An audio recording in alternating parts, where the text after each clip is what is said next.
There are just 2 more episodes until Season 3 of From comes to an end, and they are titled Revelations Chapter 1 and 2, or Reflections on the MGM website? I don't know. This means only 2 more preview breakdowns where we take a look at next week's trailer and stills for clues on what could happen next. As always, I've left a link to the trailer below, but be sure to come on back because there's a lot to discuss. And if you haven't already, like and subscribe with the bell on so you're notified as soon as one of my From videos comes out. It looks as though Donna and Boyd have gathered the town to talk about Fatima's disappearance. Here we'll see Boyd with his bell rounding everyone up. Last episode, Boyd and Ellis went to check up on her in the woods and found that she had gone, not knowing that Elgin, who we'll see is also at this meeting, brought her to the root cellar where we can assume she is right now. The first thing I want you to notice here is Jim making his way out of the diner. In the production stills, we'll see several shots of the Matthews family in this diner, which looks to have reopened under the management of Bacta. If you remember a few episodes ago, she asked Kenny about opening the diner after the death of Tian Chen. Undoubtedly, there is a lot this family has to catch up on. Last episode, Julie crossed the threshold at Martin's dungeon and seemingly transported back in time. If time travel is indeed a thing on this show, it calls into question whether Tabitha's dream, in which she has period clothing on, is a dream at all, or something that actually happened. Speaking of time, I want us to take a look at this board in the background. It took me a while to decipher, but these are all lines from Emily Dickinson poems. The first is from a poem entitled Hope is the Thing with Feathers, and it goes as follows: and sings the tune without the words and never stops at all. But the final line is from a different poem altogether, entitled Forever is Composed of Nows. The first poem hints at the resilience of hope, and if you've seen some of my past videos, you'll know that hope has been a major theme in this place, with Boyd's wife even stating that it is hope that the entity here feeds off. And I gotta say, with time travel being brought up, could that mean Boyd's wife wasn't a ghost at all at the end of Season 2? Was she real? Just throwing it out there. The second poem is about time, stating that there is no past or future, rather time is simply a series of nows. I love how something as simple as a sign in the back of the diner reinforces some of the major themes of the show. Here is our first image of Fatima locked away in that cellar. I'm hoping Elgin had the decency to get rid of that body, or perhaps it could be a part of whatever rituals to come. I'm really scared of what Elgin is going to do with that jar of blood. Fatima winces in pain, and it makes me wonder if we're going to experience a baby that grows in a matter of days rather than 9 months, because I don't see keeping her secretly down here for several months as a possibility. Elgin here tells Fatima that he's trying to protect her. I do believe he thinks he's doing that, but knowing he's following the kimono woman's orders, whose motives are unclear, we can't be sure. Notice the baby mobile to the left of him, the same one he made for Fatima a few episodes ago. This would suggest that Elgin anticipates Fatima to give birth here. We'll see the kimono woman tell Fatima to be quiet. It's possible that other townspeople will come searching for her in the cellar, but how the kimono woman will keep her from screaming remains to be seen.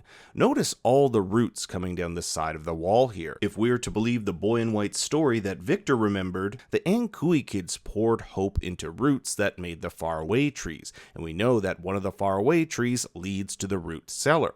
This is what Julie used in Season 1 to escape the Colony House massacre. Outside the diner, Boyd states, quote, "They don't think we have what it takes to find her. The assumption is that the monsters took Fatima, but little do they know the monster among them is right over here." We'll see Elgin talk to Ellis, no doubt Elgin having to hide the fact he's kidnapped Ellis's wife. Take a look at this picture here. Boyd has his 2 middle fingers up. Because the crowd isn't reacting negatively here, my guess is that these fingers are meant for the monsters. If you look closely, he's also clutching a talisman. This looks like it could be the same talisman Boyd put on the shed to protect Fatima at night. If Fatima was going to run away by herself, she would have taken that talisman, so it being left behind suggests foul play. What I want to know is if the townspeople know the woman they're looking for is Tilly's killer. Donna said she would tell the town if Boyd didn't. Then there's the added factor of the town losing their trust in him as a leader. I think the show is setting up Acosta to be the new sheriff, and I've heard a rumor there is a reason why the writers have decided not to divulge her first name. We'll see Acosta hang out with Donna, and it looks like the two are searching for Fatima.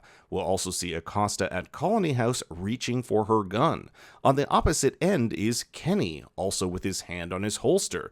This looks like it could be some sort of misunderstanding, and I hope to God Boyd didn't do anything to frame Kenny.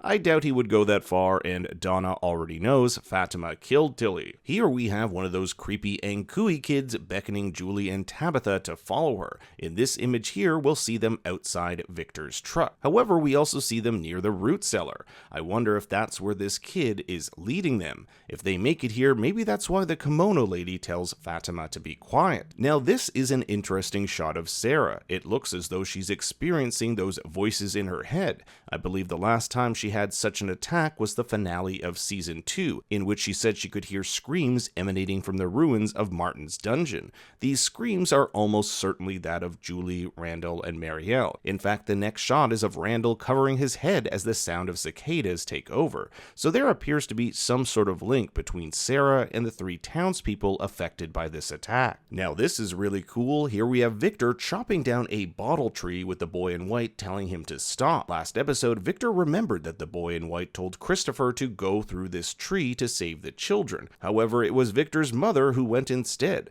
Maybe he's wanting to chop it down because it killed his mother. This shot looks to take place at the sheriff's station where Boyd encounters a friendly nurse monster. Now check out the background of this shot with Julie. It looks as though she's back in Martin's dungeon, but this same exact shot was used in last week's episode, so I'm not quite sure what it's doing in the episode 9 trailer unless we get a flashback. Donna here as Colony House locks up for the night. This is such a mysterious photo for me. We have Victor outside his bedroom window, and it appears as though he's thrown down a tambourine. The only thing I could imagine him using it for is putting it through a faraway tree and hoping it makes a sound when it comes out the other end. It's daylight out, so I don't think he's escaping. Remember, he's had this long rope at the top in case he needs to get out. Alright, this shot is really cool. I think we found ourselves a new bottle tree, but there are some important differences here.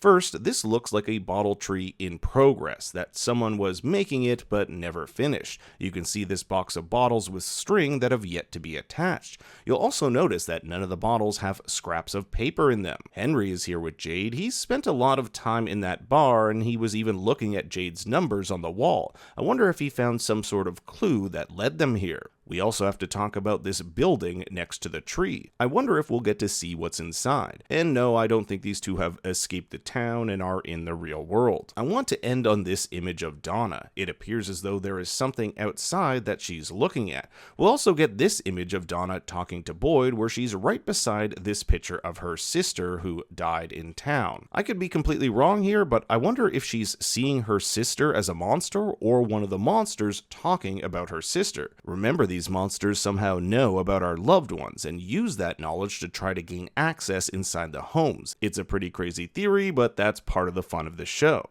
Now I want to hear your crazy theories. What do you think will happen next? Leave a comment below. Thanks for watching, be sure to like and subscribe, and for more bad takes, you can follow me on Twitter and Instagram @ThinkStoryYT. Until next time, remember, Daddy loves you very much.